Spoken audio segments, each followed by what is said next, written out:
ప్రేక్షకులకు నమస్కారం. ఈ వీడియోలో మనం దుస్వప్నములు అంటే చెడు కళలు రాకుండా యంత్రాలు మంత్రం తెలుసుకోబోతున్నాం. పూర్తి విషయంలోకి వెళ్లే ముందు ఈ ఛానల్ని సబ్స్క్రైబ్ చేయని వారు దయచేసి సబ్స్క్రైబ్ చేసుకోండి. అలాగే ఇతర సమస్యలతో బాధపడేవారు, భార్యాభర్తల సమస్యలు, కుటుంబ సమస్యలు, వశీకరణ సమస్యలు, రాజకీయ సమస్యలు, సంతాన సమస్యలు, చెడు ప్రయోగాలతో సతమతం అవుతున్నవారు స్క్రీన్ మీద కనిపిస్తున్న ఫోన్ నెంబర్కి కాల్ చేసి మీ సమస్యకు పరిష్కారం పొందవచ్చు.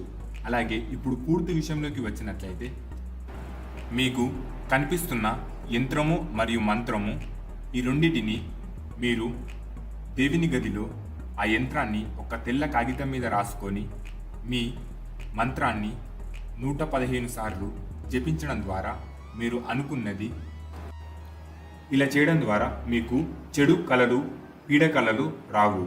ధన్యవాదములు.